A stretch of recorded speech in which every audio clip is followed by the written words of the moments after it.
hate to be the Debbie Downer on Cincinnati fans because I know that they are waving that banner and that flag, but here's the reality of the situation. The College Football Playoff Selection Committee puts a huge emphasis on strength of schedule, and I don't know that Cincinnati is going to have it come selection day. I've seen Notre Dame play live. I saw them against Wisconsin in Chicago Field. They are not a great team. And then you see the rest of Cincinnati's schedule. Is a home win against SMU really going to put the committee over the edge in terms of impressing them with strength of schedule? I don't think so.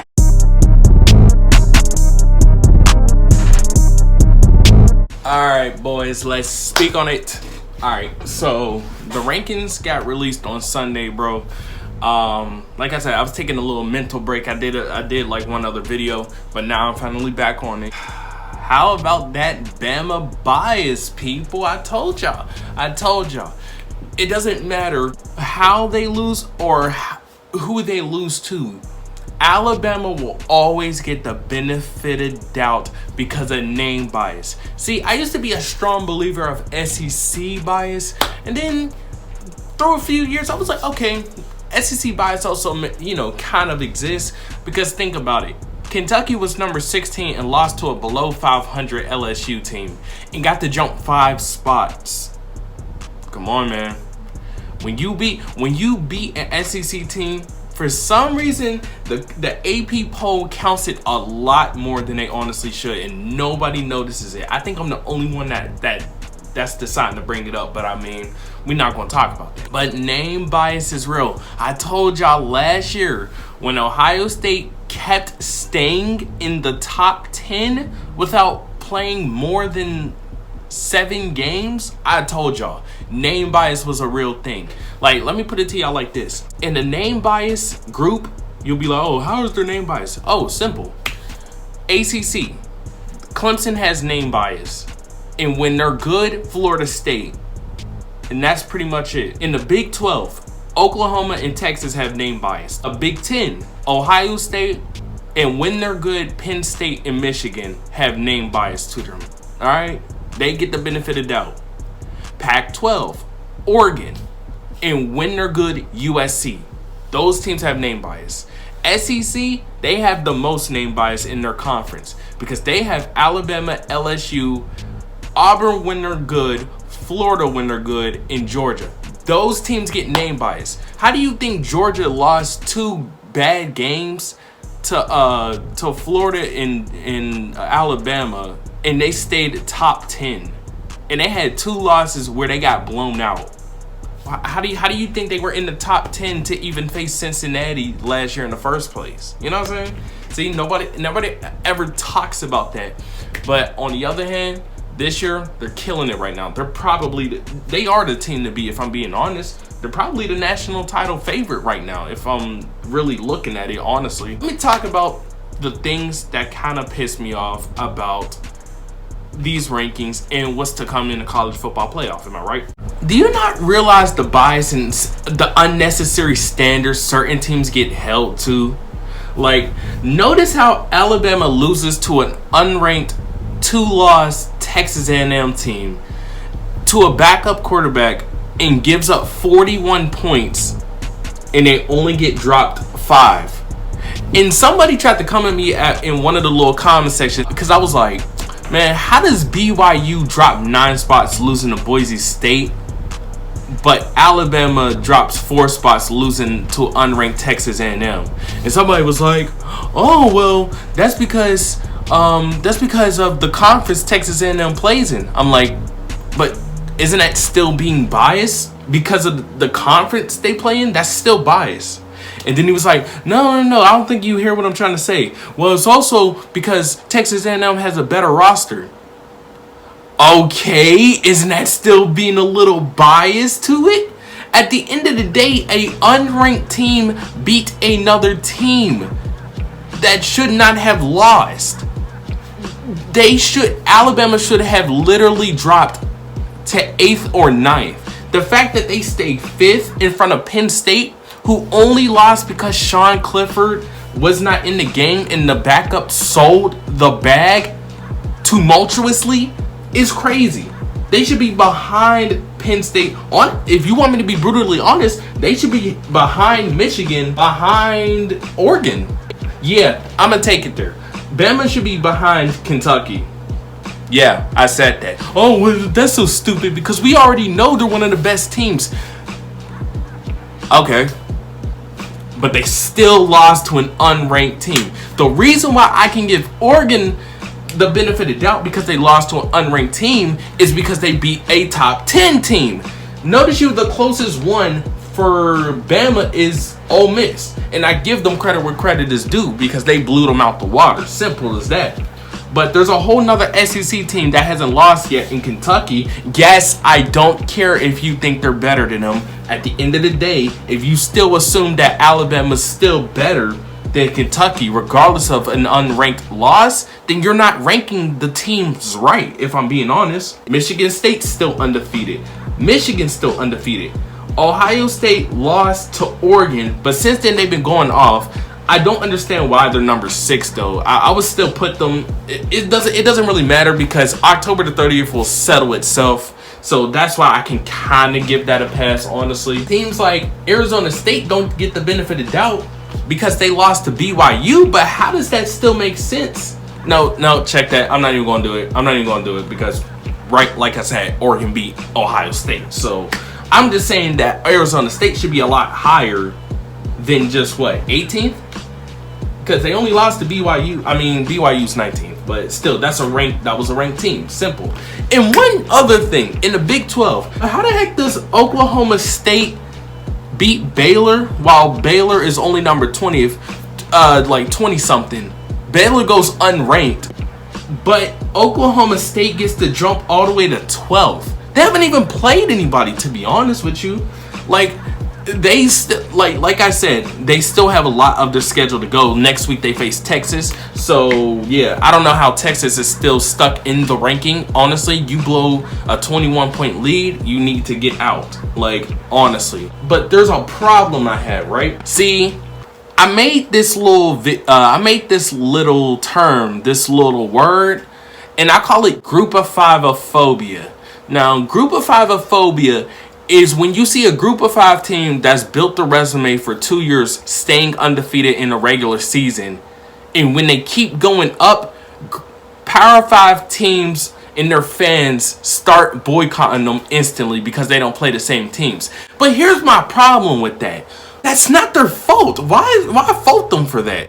See, you sit there and be like, oh, well, Cincinnati, beat Notre Dame and Indiana, but Notre Dame's overrated and Indiana's trash. Well, that's my thing though. How you can't keep faulting Cincinnati for something they can't control until like 2023. Like, come on now. Didn't they say Cincinnati's probably going to go to the Big 12 or something? So at the end of the day, the best you can do is just keep on rewarding Cincinnati because regardless of, who they played or whatever, they're still doing what they were set out to do, what they were supposed to do. Notice how a whole bunch of people, a whole bunch of media personnels sat there and was like, oh, but if Cincinnati, beats Indiana in convincing fashion and beats Notre Dame and runs the table, they deserve to be in the playoff. How ironic that they beat Indiana by 14, dominated Notre Dame. Yes, they dominated Notre Dame. If it wasn't for the kicker missing 2 field goals, this game would be 30-13. And for the majority of the game, it was 17-0. Alright, they dominated that game. Regardless of how you feel about Notre Dame. Regardless of how I feel about Notre Dame. That's a dominating win in Notre Dame Stadium. But notice how everybody now is saying, oh, well, they're still not a lock because of their strength of schedule. And I still don't know if they'll put them in or not. So what was the point of hyping Cincinnati up if you knew that was possibly going to be the case? See, that's the problem with some ESPN personnels. They will sit there and hype your team up to say, oh, well, as long as they do this and do this, they'll be fine. But in hindsight, they don't really know what's going to happen. They just assume those things so they make it seem like they know what they're talking about. At the end of the day, nobody knows what's going to happen. So why sit there and hype a team up that you said if they just run the table, they'll be fine, except they won't because we don't know what's going to happen in the season yet. Okay? Simple as that. Then somebody told me this, and I thought this was really, really crazy, right? Somebody said, oh, well, Cincinnati's just overrated. They're not good at all. And honestly, I'd probably say they were good if they would have beat Georgia last year. Notice how a group of 5 team has built a 2-season resume and able to even be considered for the college football playoff. But an overrated Big Ten team can sit there, win their games or whatever, and literally be pushed to the moon. But like, how do they get the benefit of the doubt? Like, like what? Like, that's crazy how that works because of the conference they're in, regardless if they even play anybody or not. Literally, that's how Baylor used to get around. At one point, Baylor was that team that kept on winning games, but their conference didn't live up to par, so they could never get the benefit of doubt. How do you think TCU didn't get into the playoff when Ohio State jumped Baylor and TCU? Besides a conference game. Literally, some of those teams don't get the benefit of doubt because of the conference they play in, but on the other hand, you can't really fault them for that. Coastal Carolina. Let's talk about that. Oh, Coastal Carolina's overrated. They don't play a good team. I'm sorry. They get the... Notice how Coastal Carolina has been number 15 for almost 3 weeks straight. What happened to the days of, oh, the team below me or the team above me just lost, so let me move up? Instead, they're finding ways to move other teams up without really playing anybody, to show signs of disrespect, to push away Coastal Carolina from Cincinnati, because they secretly know that Coastal Carolina, regardless of who they played, regardless of even if they played BYU last year, notice how they don't get the benefit of doubt of that, even though they meet the criteria of building a 2-year resume. Think about it. Think about this. Think about this. Literally, Coastal Carolina beat a ranked Louisiana team. And that was the only loss for Louisiana that year. Then they went and scheduled a random game with BYU, beat BYU. But because of the Liberty game at the end, all of a sudden, it doesn't qualify as a good 2-year resume. Dude, they literally haven't lost a regular season game in 2 seasons. At the end of the day, we gotta start thinking of, oh, maybe they're not just overrated because of how they play. Maybe it really takes a lot to stay consistent in a conference. Let's have respect for teams that go undefeated in a group of 5, because, dude, that's not easy. Well, my Power 5 team would sit there and blow out every single person. Good for you. But they won't go back, will they? So keep your goofy self, your goofy team in the SEC, and just get whooped by Bama, alright? Nobody's worried about y'all, honestly. I just sit there and I rant about these things because at the end of the day, like, some of these things, some teams really can't control, but for some reason, it gets held against them because of biasness. And yes, and I stand by that. There is a literal group of 5, like, there's literally a biasness against group of 5 teams. And I stand by that. They'll be like, no, there's not. They're just overrated and they don't play nobody. And I was going to say this too. So if you watched that past video with Heather, notice how, I don't think it was in the video. I don't know. I got to rewatch it. But she literally said that, oh, I don't know if a undefeated SMU team coming into Cincinnati and Cincinnati blowing them out still would be enough. Literally, that just exposed biasness. Because regardless if there's another undefeated American team that faces another undefeated American team, and the team that's closer to the playoff literally blows them out, they still don't know if that'll be enough. Literally, ranked teams in group of 5 conferences don't get the same respect as 2-loss or 1-loss Power 5 teams with ranked, with a ranking on them. Like, literally, and I say it like this: if Cincinnati and SMU meet undefeated, I'm saying this right now, SMU better be ranked in the top 15. There's no, because the fact that SMU even took that long to even be ranked in the first place as a 6-0 team is pretty disrespectful. Why did it take so long? Huh? At the end of the day, they beat their Power 5 team in TCU. They did what they had to do. They should be rewarded just as much. Wake Forest is still in that area. Coastal Carolina is still in that area. Why can't SMU be in that area? And you want to know why? Because some teams are already systematically out. And this is what I'm talking about, y'all. Notice how when you rank certain teams in a preseason poll, certain teams are already systematically out of a chance of the playoff due to where an AP decides to rank them before the season starts. Some of these teams don't even systematically have a chance before the season starts. Think about that. Literally, I don't know how Pitt, my favorite team, I don't know how Pitt has a systematic chance to actually be in a playoff. I guess it's because we play in a Power 5 conference. But the fact, and as a Pitt fan, I'm dead serious when I say this. The fact that we systematically still have a chance to get to the playoff over Coastal Carolina, who had a 2-year resume as a Group of 5 team, that says a lot. That says a lot. The fact that we're even in the same picture as Cincinnati, who had to build a 2-year resume as a Group of 5 team, is insane. That's crazy. Now, can we beat Cincinnati? Who knows? We probably can. But guess what? We don't have a game. So at the end of the day, the opinion is irrelevant. My thing is just all these things you really look at, dude, we got to check that mess for real. And then one thing Heather also said is, you know, oh, well, they'll probably get a chance when they stretch out the playoff. And that's so crazy to me.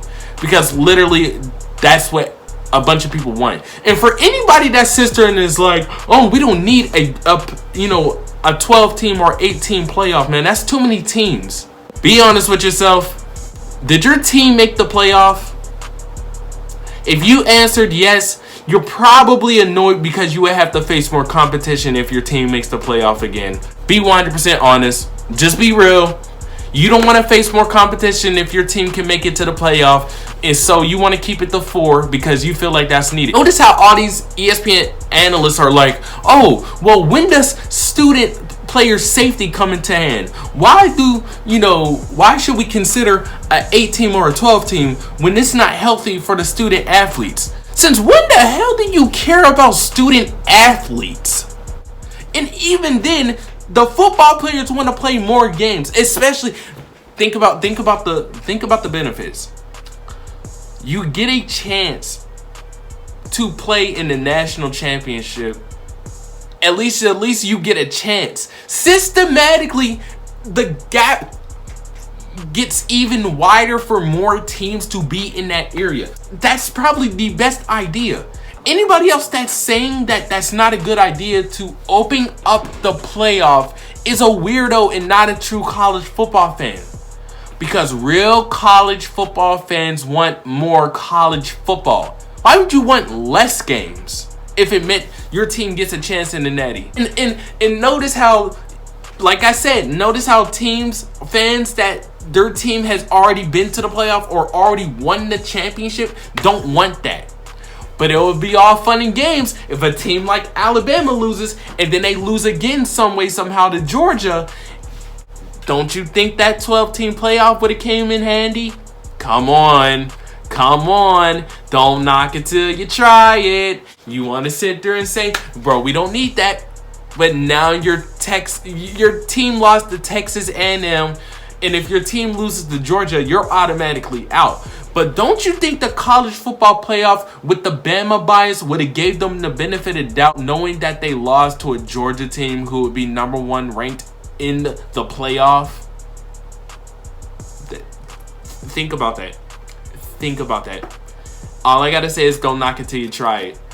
All I gotta say for this whole entire video is, dude, there's a whole lot of bias in college football. And whether you want to think about it or not, it's real stuff. It's genuinely real stuff. And it's right in front of your face unless you open your eyes. And of course, it does not mean that I'm not a college football fan. It just means there's a lot of things in college football we really got to handle. But besides that, dude, this season's been S tier, bro. Dude, all these upsets and all these teams being all over the place. Look, I promise y'all this. In the next 5 years, we're going to look at this ranking. Number 1, Georgia. Number 2, Iowa. Number 3, Cincinnati. Number 4, Oklahoma. Number 5, Alabama. Number 6, Ohio State. 7, Penn State. 8, Michigan. 9, Oregon. 10, Michigan State. 11, Kentucky. We'll look at this top 25 and we'll be like, dang, 2021 was a weird year. But it's going to be so great remembering all the games that happened this year. That's why I say, dude, college football is one of the best sports in history, bro. And don't ever doubt that mess. That's why I say I'm having the time of my life covering college football, watching these college football games. Dude, Red River Rivalry was S tier, bro. That game was crazy. Then, in the same time span, we're literally having Ole Miss versus Arkansas. And I'm sitting here going crazy. Then you got 3 versus 4, Iowa versus Penn State. Okay, I said what I said about the Penn State situation, but at the end of the day, Iowa took their dub. Well, W's a W. Then 8 o'clock, you just get to see the number 1 team lose. So now you just think about it. Oh, snap.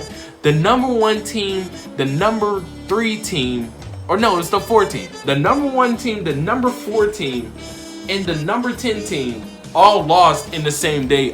And it's so crazy because it feels so normal how this year's been turning out, man. But yeah, like I said, y'all, I wanted to go on this rant, talk about all these things, man.